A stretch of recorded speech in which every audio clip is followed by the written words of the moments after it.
Hey everyone, Punchy here, coming at you with a nice short and sweet post-commentary of Uninvited for the PC, funnily enough. The 2017 PC release, and you're probably thinking, hey, this game's 2017 PC release? It's like, yeah, it is. It's the NES version in all of the style and all of the dialogue and everything like that. That well-known NES game that you all know and love from the late 80s, I think it was released in. But updated and made modern on the PC in 2017. And I don't think a lot of people even know that this port exists, because as of the current time of speaking, it has 11 Steam reviews, and one of them's mine, which doesn't bode very well. Which is a shame, because it's like a really good port, because it's got like proper mouse control. It's not an emulation. It looks like it's an emulator running in a wrapper, like the Disney Afternoon Collection and all that. But it's not. It's like a proper rebuild of the game with the modern feature sets that you would expect, like resolution scaling, some goofy filters, and actual mouse control. Actual mouse control is the thing that makes all the difference in this one, because surprisingly, it's a point-and-click game. When you play these games on the NES with your controllers, right? You control the cursor with the D-pad. That sucks. When you can use a mouse, you can just open everything super quick like that. Because that's mouse cursor makes all the difference. It turns out being able to play a point-and-click game with a mouse is like actually a really good idea.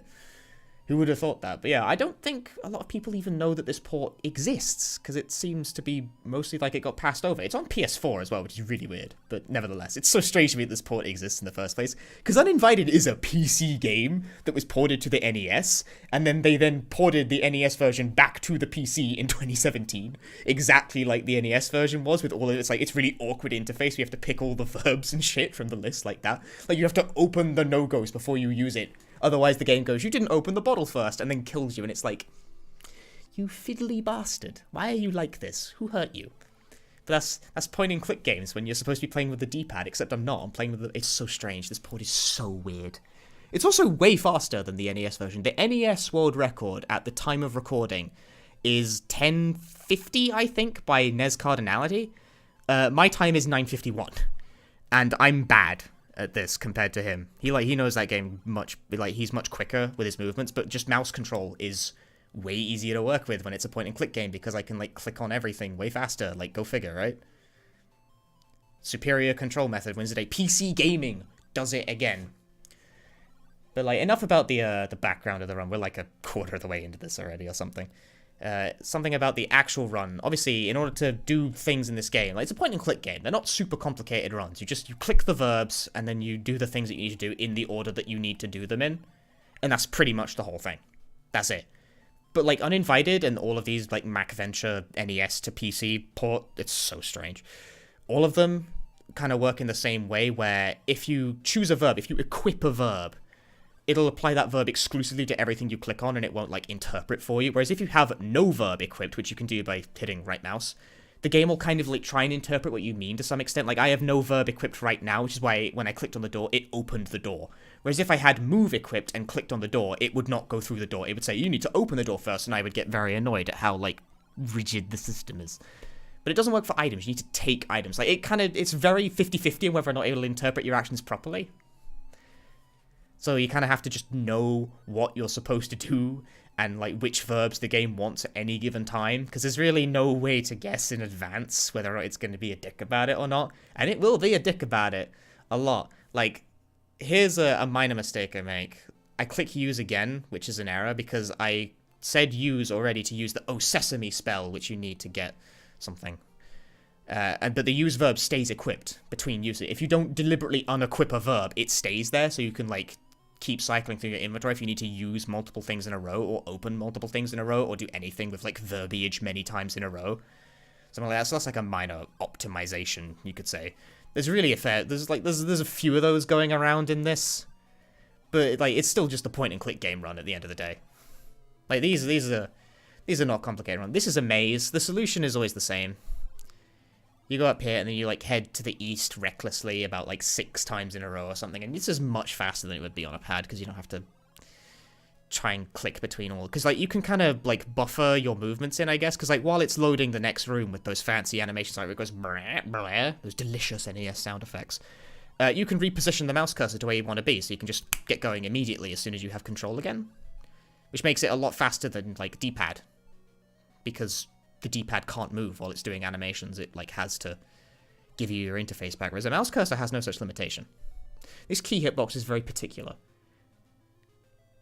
Alright, so that's a mistake. That's probably the biggest mistake in the whole run is I scrolled the menu backwards one too many times. So this run isn't perfect, obviously. When is it ever? Especially considering I learned this game in the course of about, like, an hour because I was bored. This run did not take very long to do. This is a Sunday speedrun, you could say. Especially considering it is literally Sunday as I'm recording this. I just kind of learned it very quickly. It's like a 9-minute run. It's not complicated. You can just kind of pick it up immediately. But I'm mostly doing this post-commentary because, again, I'm not sure people even know this version of the game is around. Once you've got the jewel, you can just bugger off out the maze with telemaze, which, by the way, like, I hope you get that before you need to get the spells before you can go in there, actually, so you'll always have it. But, like, God help you if you walk out. Forget that noise. Birds.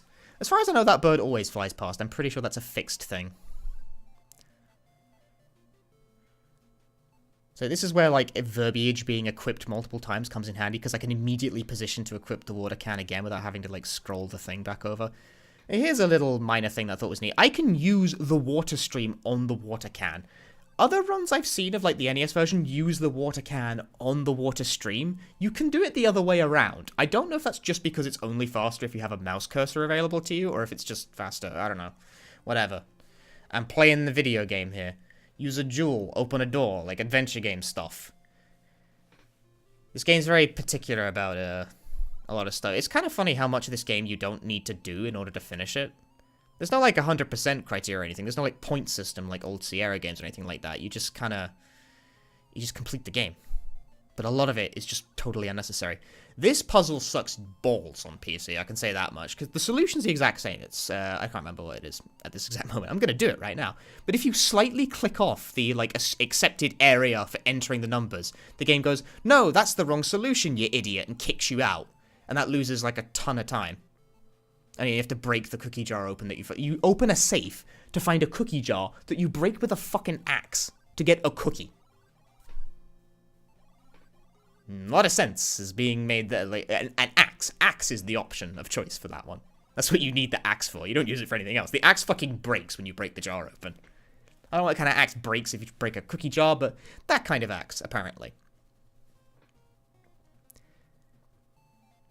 But yeah, some dude prances by, so you give him a cookie, and he gives you a key.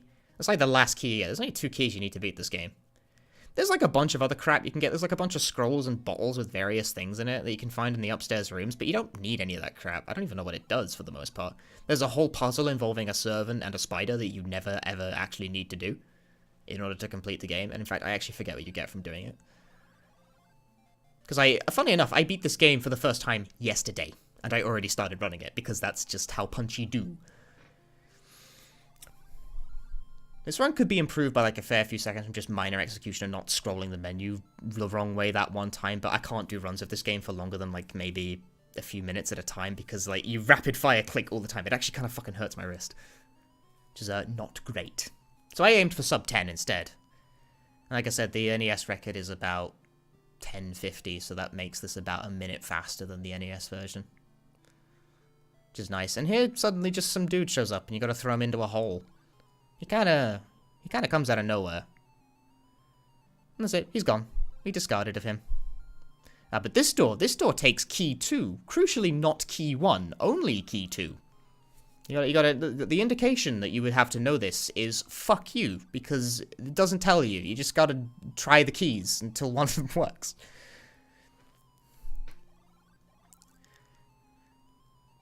So we go in here, we're going to turn on the bathtub, and then it starts filling all the way up to the top, and then we can eventually take out the light fixture, except you gotta, like, I equip open ahead of time and just mash it out, which I'm pretty sure is slower because it's drawing in more text, rather than just getting nothing happen, but I've died sometimes trying to do that, and I don't really know why, but sometimes it just fucking kills you, so I just avoid it. And obviously you find your sister, and the first thing you do is slap her in the face. As you do, right? This is like the last 2 actions in the game as well, and it takes like a full minute for this to play out, is you just use the goblet on the dude and then exit out the window, and that's it. That's the video game. That was Uninvited. I told you it'd be a short and sweet post-commentary. It was mostly made to just inform you that this port exists, and also it's way fast. Also, nothing happens. I missed the window right at the end. Hell yeah.